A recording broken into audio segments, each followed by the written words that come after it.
Well, how to be calm during times of uncertainty. I hope you're still with me, haven't left for the news. Trust. So I talked about, that trust is something that certainly will help you to feel calmer. And often we do put the trust in others and not necessarily in our own hands. And how can you build trust? What can you do? Now, I had to build a lot of trust in myself because for a long time I didn't feel like, I was capable or good enough or all those things that I think many are struggling with for whatever reasons. Usually they start during our early years. And building trust means to reflect back on yourself. Really just take a moment to realize how good you are and how many times you are actually showing up with integrity, or you're showing up with your genius, with that inner magic. You are generous. You are someone who is creative. There are many things that we simply overlook and don't see because we are so much focused on what's happening outside of us that we have the biggest blinders on when it comes to ourselves. So a simple exercise I like to teach my clients is to simply go back into this inventory of your life and look at 10 things that you have accomplished in your life. Doesn't have to be super big things, but things that you had as a goal, or you felt like, well, I needed to do something for it, and it happened.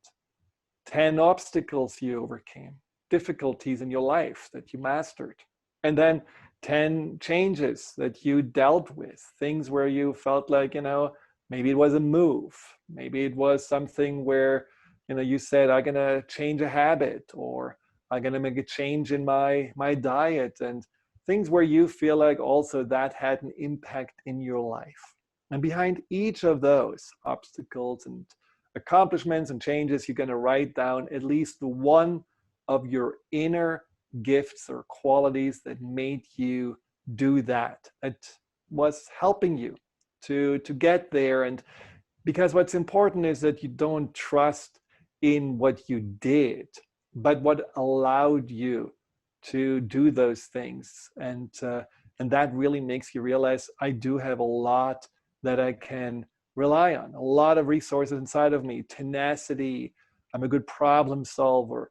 I'm someone who is really resilient. I can deal with stressful situations. I'm an amazing leader. Whatever you find, really take it in. And don't always find the same thing for all these aspects that you have, all these accomplishments and obstacles you wrote down. Find something new every time, and really widen your perspective on yourself and realize, I can trust myself. I know that I can handle whatever comes my way. No matter what's going to happen in this election, it's going to be okay because I can trust myself that I'm going to respond to it in the best and most flexible way. And the third level of trust is that trusting in a higher power. Now, whether you want to trust in life, God, or nature, or the universe, whatever it is, try it on. So many people are these days, feeling turned off by religion. But unfortunately, they also feel a little bit like, well, I'm agnostic. That means like I want to maybe believe that potentially there could be something, but I don't really know how to find out if it's true or not, or how to relate to it. And I don't want to go into the dogma of any kind of organized religion, but I'm feeling lost. And so they put the whole trust in something that may be outside of them, but that may be not another person, but maybe something, a force, a benevolent energy. They put it aside. Now, I challenge you and really ask you to think about in your life, similar to this other trust building in yourself exercise, times where good things happened, synergies in life, where you felt like, you were really dealing with a huge problem and somehow something just really resolved it. Maybe there was a person coming in that you never thought would show up for you. Maybe a door opened.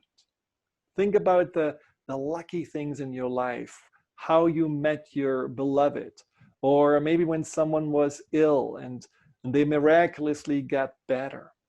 Think about your life as also something that you can really see that there are good things that are coming out of bad situations or difficult situations. And it's not just up to you, but somehow either the circumstances magically changed or people showed up out of the blue, and just take it as a sign that, well, maybe life is okay. Maybe life is actually on my side. Maybe I can trust in life. Maybe I can trust in a higher power.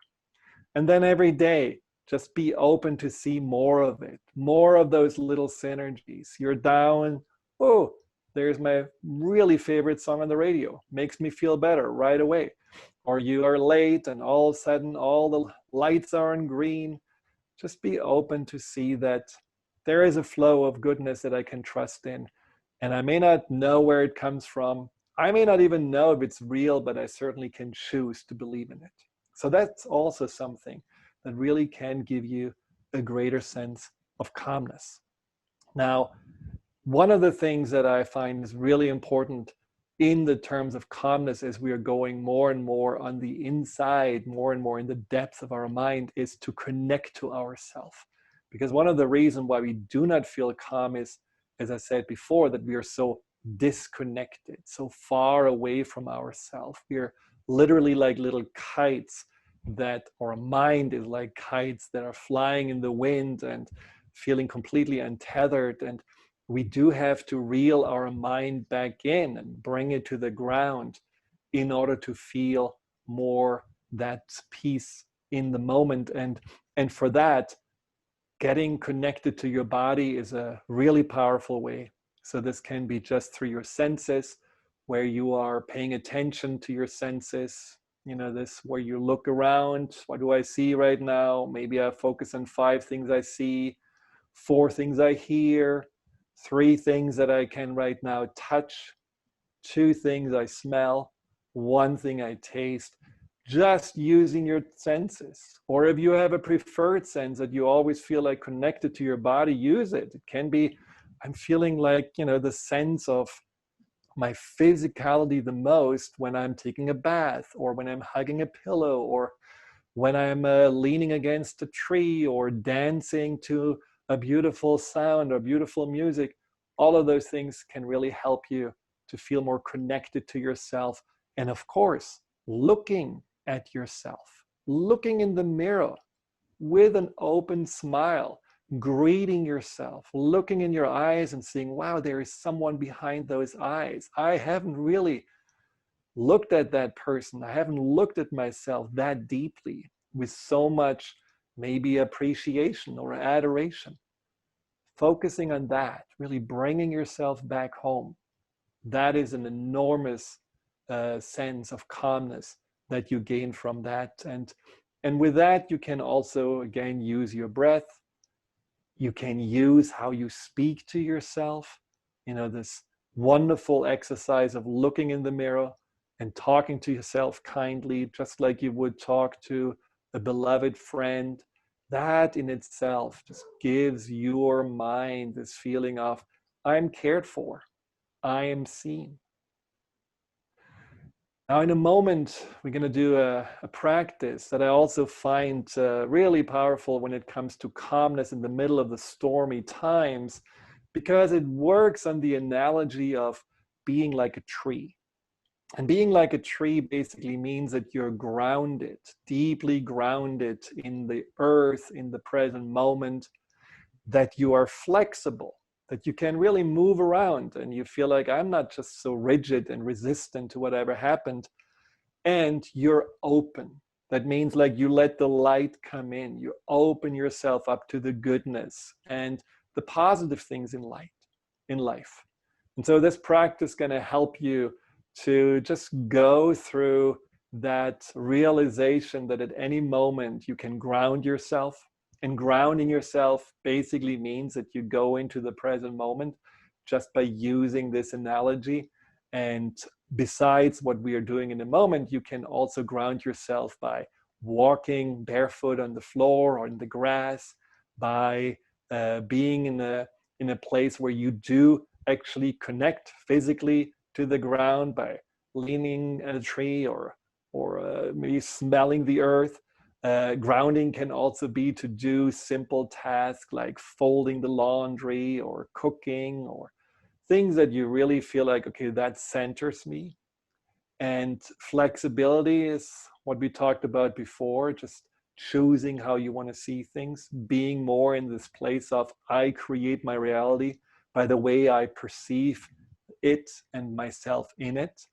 And the openness of the heart is ultimately all about really seeing the beauty, even in the midst of darkness, appreciating the things that we often take for granted and that are always available to us. And just as we did at the beginning, choose kindness and love in how we're going to approach the future, and not that kind of closed downness or stress or frustration. So lean back. In a moment, we're going to start this process. You can just close your eyes and enjoy just to be in a place of finding the calmness within. Hi, Dr. Friedemann here. Thank you for tuning into my YouTube channel. If you're interested in learning more about fear and anxiety, here you'll find guided meditations, webinars, and interviews with some of the most renowned experts in the field of empowerment. Delve into the over 230 videos and more to come every week.